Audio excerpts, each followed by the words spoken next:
હું તમને ભણાવીશ. પૂનમે શું જોયું? પૂનમ ઘરે હતી તે બીમાર હતી. એટલે પૂનમ છે એ બીમાર હતી એટલે તે ઘરે હતી. એની માને કહ્યું, માં મને શાળાએ જવા દે. એટલે એની માં છે એને કહે છે કે માં મને તું શાળાએ જવા દે. હું છેલ્લા 2 દિવસથી ઘરે છું, હું શાળાએ ગઈ નથી એટલે કંટાળી ગઈ છું. એટલે એની માં છે એને કહે છે કે માં હું શાળાએ નથી ગઈ, ઘરે છું એટલે હું કંટાળી ગઈ છું. આ સાંભળીને તેની માએ કહ્યું, પરંતુ તને તાવ છે, તું ખાટલા ઉપર જઈને સૂઈ જા. એટલે એની માં છે એ પૂનમને કહે છે કે તને તાવ આવ્યો છે એટલે તું ખાટલા ઉપર જઈને સૂઈ જા. પૂનમ બહાર ખાટલા ઉપર સૂઈ ગઈ. એટલે પૂનમ છે એ બારે ખાટલા ઉપર સૂઈ ગઈ અને અચાનક જ તેના ઉપર કંઈ પડ્યું. એટલે તે ખાટલા ઉપર સૂતી હતી અને ઉપર વૃક્ષ હશે એટલે ઉપર વૃક્ષ ઉપર પંખી હોય એટલે એને ચરક કે એવું કંઈક પડ્યું. એટલે પૂનમ વિચારે છે, તેને તરત જ ગાલ ઉપર અડવા લાગી અને તેને કહ્યું કે આ શું? એટલે એ ગાલ ઉપર અડી અને વિચારે છે કે આ શું? આ કોનું કામ હશે? કબૂતરનું કે કાગડાનું? એટલે પૂનમ છે એમ વિચારે છે કે આ કબૂતરનું ચરક હશે કે કાગડાનું? એટલે પૂનમ છે પછી તરત જ નક્કી કરી લે છે કે આ છે એ કાગડાનું જ કામ હશે.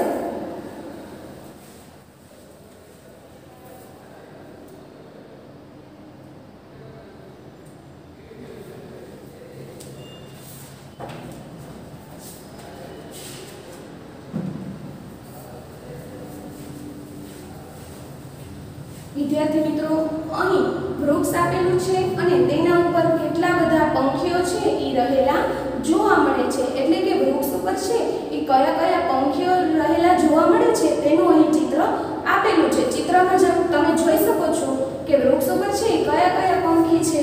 કબૂતર છે, વાંદરો છે, કાબર છે, પતંગિયું છે, ચકલી છે, પોપટ છે. આ બધા પંખીઓ છે એ વૃક્ષ ઉપર રહે છે. એટલે કે વૃક્ષ ઉપર અલગ અલગ પ્રકારના પંખીઓ રહેતા હોય છે.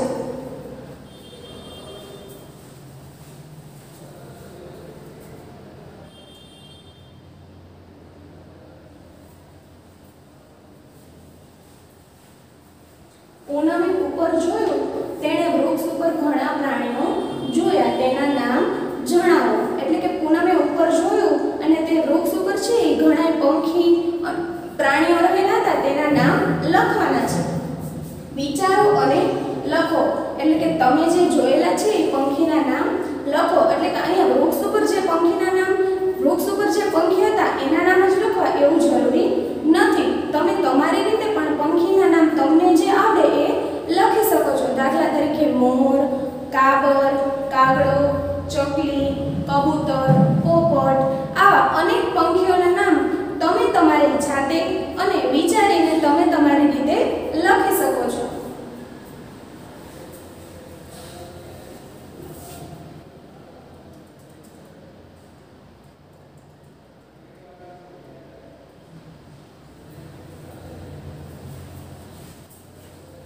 હવે અહીં ચિત્રમાં જુઓ તમે, પૂનમે જમીન ઉપરથી એક પાંદડું લીધું અને પાંદડું છે એ તેના ગાલ ઉપર ઘસ્યું. એટલે પૂનમ છે એ જમીન ઉપરથી પાંદડું લે છે અને તેના ગાલ ઉપર જે ચરક હતું એ પાંદડાથી ઘસે છે. છતાં પણ પૂનમની ગાલ છે એ ચીકાશવાળો લાગે છે. એટલે પૂનમ છે એની ગાલ છે હજી ચીકણો લાગે છે. એટલે તે પૂનમ છે એ તળાવ પાસે જઈ અને ગાલ ધોવે છે. હવે ચિત્રમાં તમે જુઓ, પૂનમ છે એ તળાવ પાસે જાય છે અને પોતાનો ગાલ ધોવે છે. આ ઉપરાંત ચિત્રમાં છે એ અનેક તળાવમાં રહેતા પ્રાણીઓ અને તળાવની આજુબાજુ રહેતા પ્રાણીઓ છે એ આપેલા છે. તો એમાં જો ગાય, ભેંસ, બકરી, કાબર, કાચબો, દેડકો, આ બધા પ્રાણીઓ છે એ તળાવની અંદર અથવા તો તળાવની આસપાસ રહેતા પ્રાણીઓ છે. જે ચિત્રમાં આપેલા છે તમે જોઈ શકો છો. આ ઉપરાંત તમારી જાતે પણ તમે તળાવમાં રહેતા અને તમને જે આવડતા હોય એ પ્રાણીઓના નામ તમે લખી શકો છો.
પાઠ્યપુસ્તકમાં પ્રાણી શબ્દ જીવજંતુ, પક્ષીઓ, સરીસૃપ, સરીસૃપ એટલે કે જે પેટે સરકીને ચાલતા પ્રાણી હોય એને સરીસૃપ કહેવાય. એટલે કે જે પેટે સરકીને ચાલતા હોય એમાં આપણે જોઈએ તો સાપ છે, અળસિયા છે, એને આપણે સરીસૃપ કહીએ. આ ઉપરાંત સસ્તન પ્રાણીઓ માટે પણ વપરાય છે. બાળકોને પ્રાણીઓનું વર્ગીકરણ કેવી રીતે કરવું તે શીખવાડવાનું હોય છે અને તે છે એ જુદી જુદી પ્રવૃત્તિઓ દ્વારા આપણે કરી શકીએ છીએ. અને આ માટે આપણે જુદા જુદા પ્રાણીઓ છે એને એકઠા કરી અને તેનું અલગ અલગ રીતે વિભાજન કરી અને આ પ્રવૃત્તિ બાળકને શીખવાડીએ.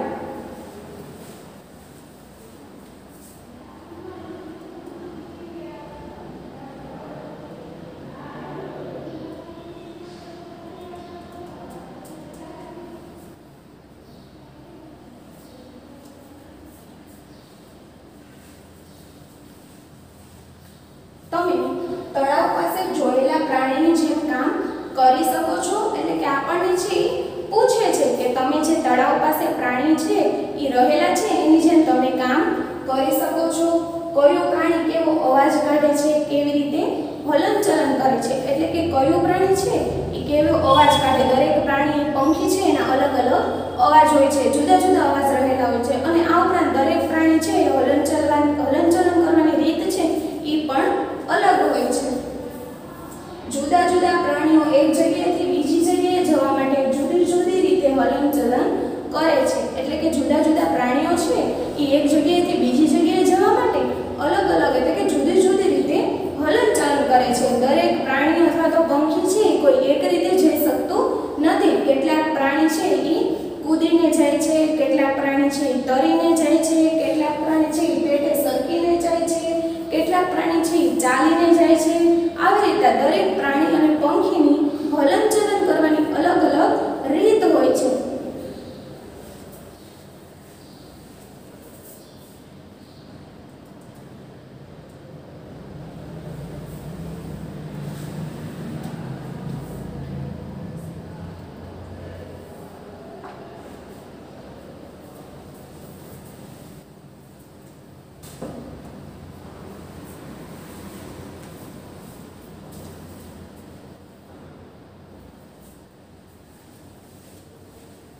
હવે ત્યાર પછી બીજી પ્રવૃત્તિ છે વિચારો અને લખો પ્રાણીઓના રહેઠાણ. એટલે કે છે દરેક પ્રાણીઓના અલગ અલગ રહેઠાણ હોય છે. દરમાં રહેતા પ્રાણીઓ, માળામાં રહેતા, ઘરમાં રહેતા અને પાણીમાં રહેતા.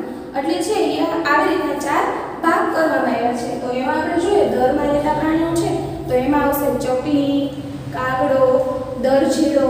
આ બધા છે એ દરમાં રહેતા પ્રાણીઓ છે. ત્યાર પછી માળામાં રહેતા પ્રાણીઓ તો એમાં આપણે જોઈએ તો કબૂતર છે, ચકલી છે, આ બધા પ્રાણીઓ છે એ માળામાં રહે છે. અને ત્યાર પછી ઘરમાં રહેતા પ્રાણીઓ એટલે કે સૌપ્રથમ ઘરમાં રહેતા જોઈએ તો એમાં તો માનવી છે એ પહેલા તો ઘરમાં રહે છે. એટલે કે ઘરમાં રહેતા તો કે માનવી, ત્યાર પછી ગાય છે, ભેંસ છે, જે આપણે ઘરમાં પાળી શકતા હોય એવા પ્રાણીઓ છે એ ઘરમાં રહેતા પ્રાણીઓ છે. અને પાણીમાં રહેતા તો એમાં આપણે જોઈએ તો મગર છે, માછલી છે, સાપ છે, આ બધા પ્રાણીઓ છે પાણીમાં રહે છે.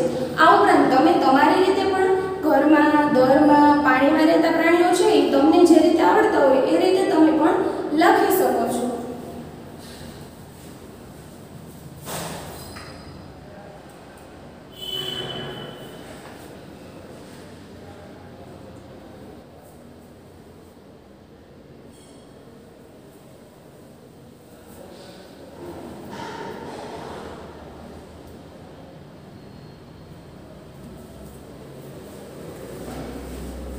હવે ત્યાર પછી બીજી પ્રવૃત્તિ છે યાદ કરો અને લખો. તો એમાં આપણે જોઈએ તો ઉડી શકે તેવા, પગથી ચાલી શકે તેવા, પેટે ઘસડીને ચાલી શકે તેવા અને કૂદકા મારીને ચાલી શકે તેવા. એટલે કે આમાં છે એ પણ તમારે તમારી જાતે તમને જે આવડતા હોય એ તમે લખી શકો છો. ઉડી શકે તેવા તો એમાં આપણે જોઈએ તો મોર, પોપટ. આ ઉપરાંત તમને જે આવડે કે ઉડી શકે તેવા પ્રાણીઓ છે એના નામ તમે જાતે લખી શકો છો. પગથી ચાલી શકે તેવા તો એમાં આપણે જોઈએ તો કીડી, સાપ, મકોડા આ બધા છે એ પગથી ચાલી શકે છે. અને ત્યાર પછી જોઈએ તો પેટે ઘસડીને ચાલતા તો એમાં આપણે અળસિયું, અજગર આ બધા છે એ આપણે પેટે સરકીને ચાલી શકે છે। આ ઉપરાંત તમને બીજા આવડતા હોય તો એ પણ તમે લખી શકો છો। અને કૂદકા મારીને ચાલી શકે તેવા, તો કૂદકા મારીને ચાલી શકે તો એમાં વાંદરો, દેડકો આ છે એ કૂદકા મારીને ચાલી શકે છે।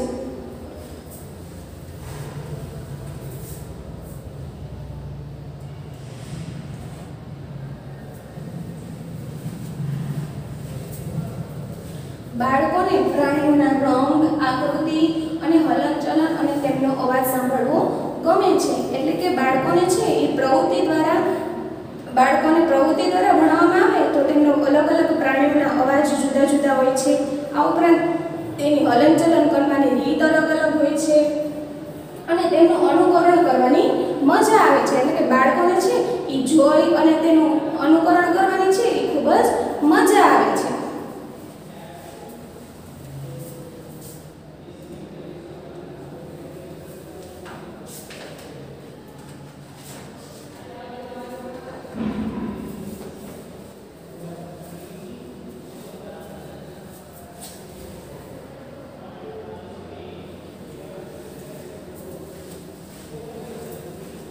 હવે તમે જોઈ શકો છો કે પૂંછડી હોય તેવા, માથે શીંગડા હોય તેવા અને દિવાલ ઉપર ચાલી શકે તેવા, એટલે કે જે આ ત્રણ છે એ તમે તમારી રીતે પણ લખી શકો છો।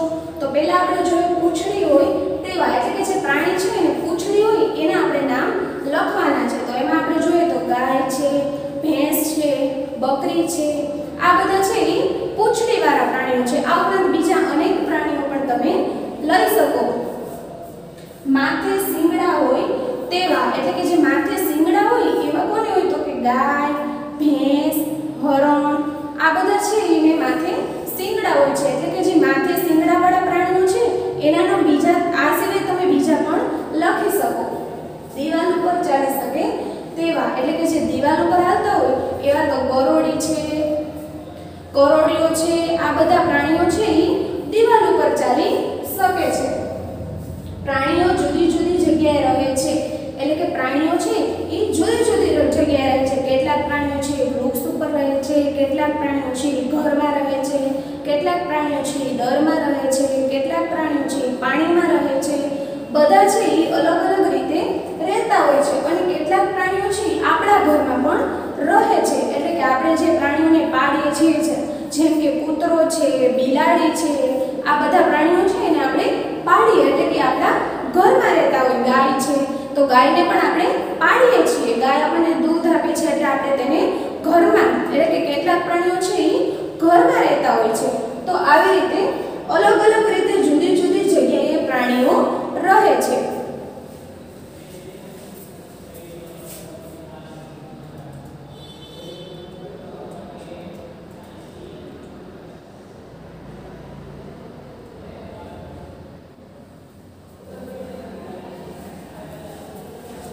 હવે અહીં જો ચિત્ર આપેલું છે કે જીભથી પાણી પીતા હોય ત્યાં લીલા રંગ પૂરવાનો અને હોઠથી પાણી પીતા હોય ત્યાં લાલ રંગ પૂરવાનો। એટલે કે અહીંયા છે ને અનેક પ્રાણીઓના ચિત્ર આપેલા છે, એમાંથી તમારે વર્ગીકરણ કરવાનું છે પ્રાણીઓનું કે જીભથી પાણી પીતા હોય અને હોઠથી પાણી પીતા હોય। તો પહેલા આપણે જોઈએ તો જીભથી પાણી પીતા હોય તો એમાં આપણે જોઈએ તો ગાય છે એ જીભથી પાણી પીવે છે, ત્યાર પછી ભેંસ છે તો કે એ જીભથી પાણી પીવે છે, બિલાડી છે જીભથી પાણી પીવે છે।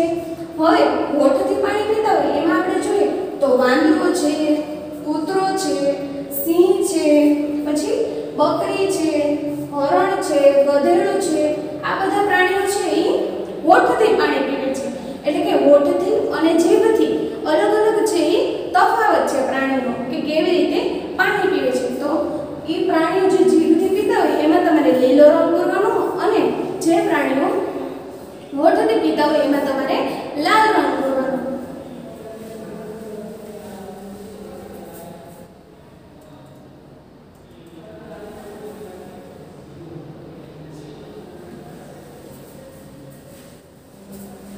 હવે ત્યાર પછી જો હાથી છે, પછી વાઘ છે અને શિયાળ છે। તો એમાં તમારે જોવાનું છે કે આમાં જીભથી પણ પીવે છે અને હોઠથી પાણી પણ પીવે છે।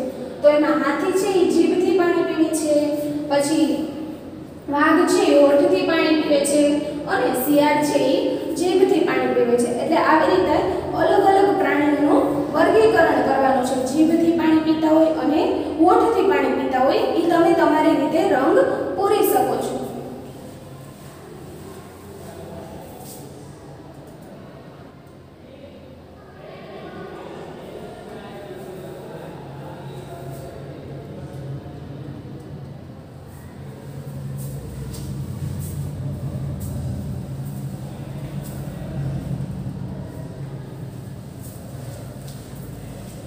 જો નીચેના ચિત્ર જુઓ. તમારા ઘરમાં ન રહેતા હોય તેવા પ્રાણીઓમાં કલર પૂરો. એટલે કે જે આપણા ઘરમાં ન રહેતું હોય, આપણા જે ઘરમાં પાયડા ન હોય અને ન રહેતું હોય એવા જ પ્રાણીઓમાં કલર પૂરવાનો છે. તો અહીંયા જો ચિત્રમાં ઘોડો છે, કૂતરો છે, ખિસકોલી છે, કાચિંડો છે, આ બધા અલગ અલગ પ્રાણીના ચિત્ર આપેલા છે.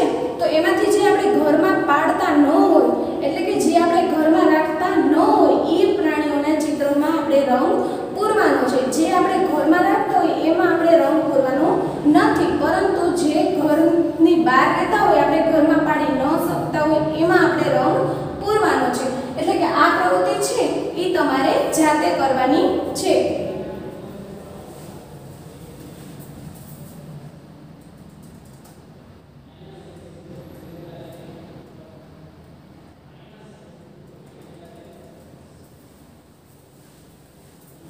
હવે જો ત્યાર પછી ચિત્ર દોરો. અહીંયા પ્રાણીઓના અધૂરા ચિત્ર આપેલા છે. એટલે અહીંયા પ્રાણીઓના છે, કેટલાક પ્રાણીઓના અધૂરા ચિત્ર આપેલા છે. એ તમારે ચિત્ર પહેલા તો પૂરા કરવાના છે. તો પહેલા તમે જો, આ છે કૂતરો છે, આ માછલી છે, આ વંદો છે. તો આ જે પ્રાણી છે એના અધૂરા ચિત્ર છે. એટલે પહેલા તમારે ચિત્ર પૂરું કરવાનું છે અને પછી નીચે બોક્સમાં નામ લખવાનું છે. એટલે જે ચિત્ર છે એ પહેલા પૂરું કરી અને ત્યારબાદ એનું નીચે નામ લખવાનું છે. એટલે અધૂરું છે ચિત્રને પૂરું કરી અને ત્યારબાદ તેનું નામ લખવાનું છે. આ પ્રવૃત્તિ છે એ પણ તમારે જાતે કરવાની છે.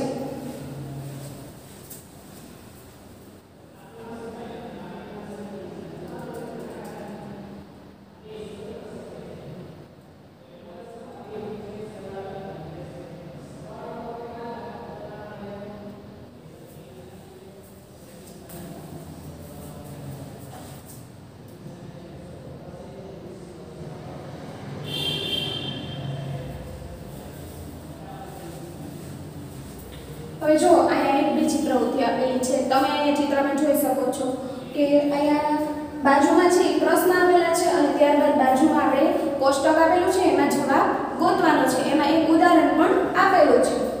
મને કેળું ખાવું ગમે છે, હું કૂદવામાં અને લટકવામાં સમય વિતાવું છું. એટલે તમને ખબર જ હશે કે જે કૂદતું હોય અને લટકતું હોય એ કોણ હોય? તો કે વાંદરો. તો આ કોષ્ટકમાં છે તમારે જવાબ શોધવાનો. તો જ્યાં વાંદરો હોય ત્યાં આપણે શું કરવાનું? રાઉન્ડ કરી દેવાનું. ત્યાર પછી બીજો પ્રશ્ન. હું દિવાલ ઉપર ઝાડુ બનાવું છું જેમાં જીવજંતુઓ ચોટે છે અને તે મારો ખોરાક છે.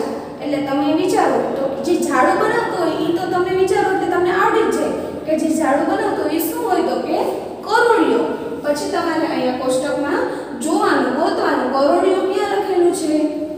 તો જો અહીંયા છે કરોળિયું, તો ત્યાં તમારે રાઉન્ડ કરી દેવાનું. પછી ત્રીજો પ્રશ્ન. હું આખી રાત જાગું છું અને દિવસે અજવાળામાં સૂઈ જાઉં છું. એટલે કે જે આખી રાત જાગતો હોય એ કોણ હોય? તમે વિચારો. તો જો જે આખી રાત જાગતો હોય એ છે ઘુવડ. પછી તમારે અહીંયા જોવાનું કોષ્ટકમાં કે ઘુવડ ક્યાં આપેલું છે. તો જો આ છે ઘુવડ, એની ઉપર તમારે રાઉન્ડ કરી દેવાનું. ત્યાર પછીનો ચોથો પ્રશ્ન. ડ્રાઉં ડ્રાઉં મારો અવાજ છે, હું પાણી અને જમીન બંનેમાં રહું છું. જમીન ઉપર બંને ઉપર જોવા મળું છું. એટલે કે જે ડ્રાઉં ડ્રાઉં કરતું હોય એટલે તો તમને આવડી જ જાય, સાવ સહેલું છે. એટલે એ છે દેડકો. પછી તમારે આમાં જોવાનું કે દેડકો ક્યાં છે. તો અહીંયા તમારે રાઉન્ડ કરી દેવાનું દેડકા ઉપર. અને ત્યાર પછી હું વરસાદ પછી જોવા મળું છું, મારે પગ નથી, હું પેટે ઘસડીને ચાલું છું. એટલે કે હું વરસાદ પછી જોવા મળું છું અને પેટ નથી, એને પેટ ઉપર ઘસડીને ચાલે છે. એવું કોણ છે? તો આપણે અગાઉ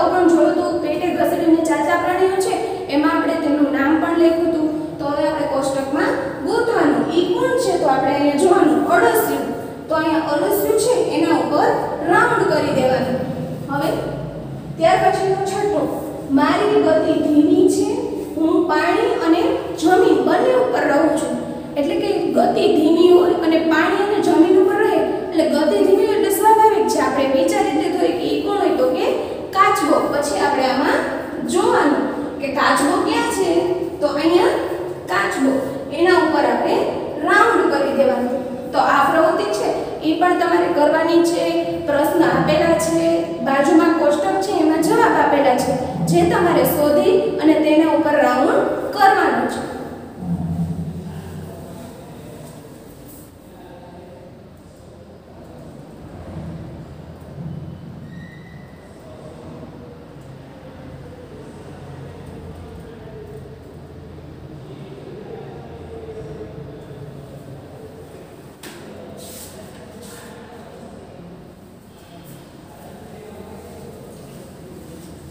હવે ત્યાર પછી છે જુઓ અને કહો. એટલે જો અહીંયા તમને ચિત્ર આપેલા છે એમાં તમારે જોઈ અને પછી કહેવાનું છે કે આ કયા પ્રાણીનું ચિત્ર છે. તો અહીંયા જો પોપટ છે, મોર છે, પતંગિયું છે, આવી રીતે અલગ અલગ પ્રાણીના ચિત્રો આપેલા છે અને સાહીથી ચિત્ર દોર્યા છે. એટલે આ એક પ્રવૃત્તિ છે. આવી પ્રવૃત્તિ છે એ તમારે પણ પોતે જાતે કરવાની છે.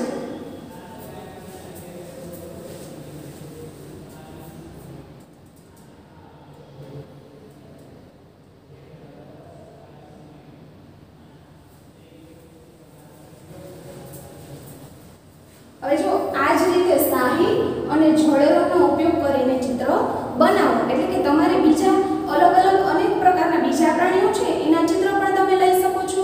અને જે શાહીનો રંગ છે એટલે કે આંગળાની મદદથી છે તમે શાહીમાં બોળી અને તમે આવી જ રીતના ઉપર જે ચિત્ર આપેલા હતા એવી રીતના ચિત્રો દોરી શકો છો. ઉપરના ચિત્રોની નકલ નથી કરવાની, તમારે બીજા ચિત્ર લેવાના છે અને એના દ્વારા તમારે અહીં જાતે પ્રવૃત્તિ કરવાની છે. જાતે છે છાપવાનું છે. એટલે આ પ્રવૃત્તિ છે એ પણ તમારે જાતે કરવાની છે.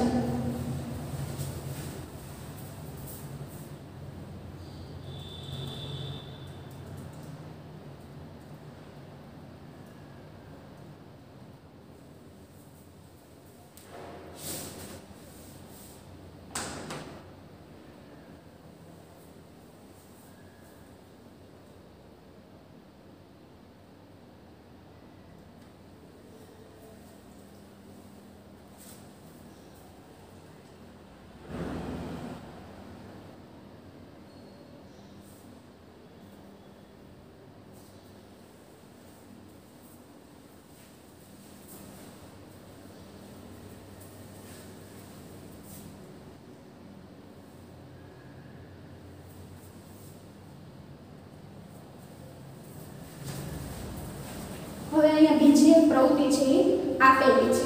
વૃક્ષની નીચે થોડો સમય પસાર કરો, અહીંથી જોઈ શકતા પ્રાણીઓને નિહાળો અને તેના નીચે નામ લખો. એટલે આપણે છે એ થોડીક વાર વૃક્ષ નીચે બેસવાનું. એટલે પછી જે આ પ્રાણીઓ છે એનું અલગ અલગ આમાં વિભાજન કર્યું છે. એ પ્રાણીઓના છે તમારે નામ લખવાનું.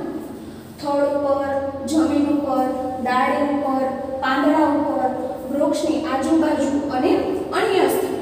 એટલે જો થડ ઉપર રહેતા હોય તો એ પ્રાણીઓના તમારે નામ લખવાના. તો થડ ઉપર કોણ રહે તો કે લકડખોદ છે, કાચિંડો છે, આ બધા થડ ઉપર રહે. ત્યાર પછી જમીન ઉપર રહેતા પ્રાણીઓ તો એમાં તમે ગાય, ભેંસ, બકરી આવા વિવિધ પ્રાણીઓ જે જમીન ઉપર બીજા રહેતા હોય એના તમે નામ પણ લખી શકો છો. ત્યાર પછી ડાળી ઉપર રહેતા પ્રાણીઓ તો ચકલી છે, કબૂતર છે, આ બધા પ્રાણીઓ છે એ ડાળી ઉપર રહે છે એના નામ પણ તમે લખી શકો. ત્યાર પછી પાંદડા ઉપર રહેતા હોય તો ઈયળ છે. આ ઉપરાંત બીજા અનેક પ્રાણીઓ છે એના નામ પણ તમે લખી શકો. વૃક્ષની આજુબાજુ એટલે કે જે વૃક્ષની આજુબાજુ ફરતા હોય એવા પ્રાણીઓમાં જોઈએ તો કાચબો છે, મગર છે, આ ઉપરાંત મોર છે. આ બધા પ્રાણીઓ છે એ વૃક્ષની આજુબાજુ ફરતા હોય. કાચિંડો છે અને ત્યારબાદ અન્ય સ્થળે જોયેલા એટલે કે તમે જ્યાં ફરવા ગયા હોય અને બીજા કોઈ પણ પ્રાણીઓ જે અન્ય સ્થળ ઉપર તમે જોયા હોય એના નામ પણ તમે લખી શકો છો. એટલે કે પોપટ છે, મોર છે, ચકલી, ત્યારબાદ બીજા અનેક કેટલા પ્રાણીઓ છે એ તમે તમારી જાતે આ લખી શકો. તમને જે નામ આવડતા હોય એ તમારી જાતે લખવાનું છે.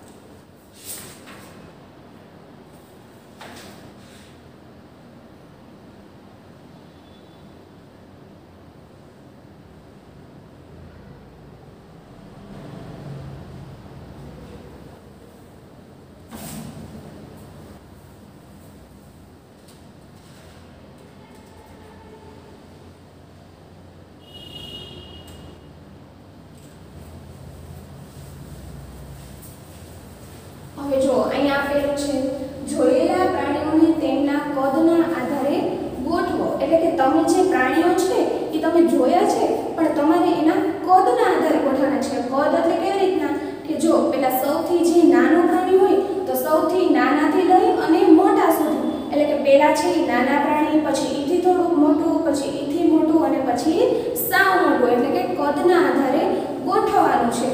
તો એમાં તમે જુઓ પ્રાણીઓને તેમના કદના આધારે ગોઠવો. તો આપણે કદના આધારે જોઈએ તો પેલા સૌથી નાનું હોય તો કીડી, મકોડા, પછી એનાથી થોડુંક મોટું તો ગરોળી, કાચિંડા, પછી એનાથી થોડુંક મોટું જોઈએ તો ખિસકોલી, પછી એનાથી મોટું તો હરણ, ગધેડો અને ત્યાર પછી સૌથી મોટું જોઈએ તો હાથી. તો આવી રીતના કદના આધારે છે તમારે ગોઠવવાના છે. એટલે પહેલા કદના આધારે કેવી રીતના તો તમારે પહેલા સૌથી નાના લેવાના, પહેલા સૌથી નાનાથી ચાલુ કરવાનું, કીડી, મકોડા, પછી નાના છે તો પછી એનાથી થોડુંક મોટું, પછી એનાથી મોટું અને પછી સાવ મોટું. એટલે કદના આધારે છે આવી રીતના તમારે વર્ગીકરણ કરવાનું છે. 9 આપેલા છે તો પહેલા સૌથી નાનું લેતું જવાનું અને ત્યારબાદ છે એ મોટા મોટા સૌથી છેલ્લે બધાથી મોટું પ્રાણી હોય એનું નામ લખવાનું. એટલે આ પ્રવૃત્તિ છે એ પણ તમે જાતે કરી શકો છો.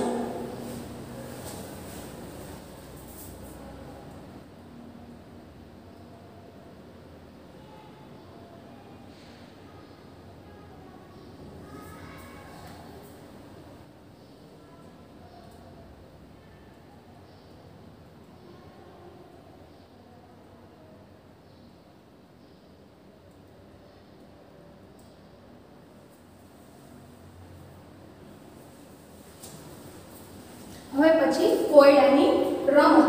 કોયડાની રમત ફ્રન્ટ પેજ આપેલા ચિત્રોમાં વિવિધ ટુકડા ભેગા કરીને ચિત્રો બનાવો. એટલે આ કોયડો છે એમાં તમારે વિવિધ છે ને પેલા કાગળના ટુકડા કરવાના છે. કાગળના ટુકડા કરી અને પછી તમારે એમાંથી એક ચિત્ર બનાવવાનું છે.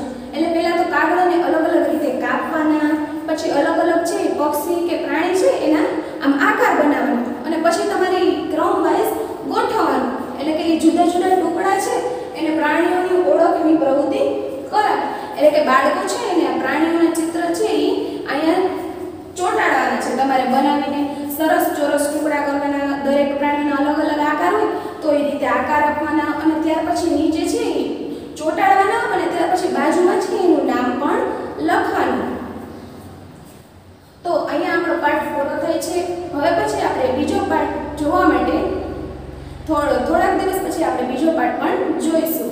જય હિન્દ, જય ભારત.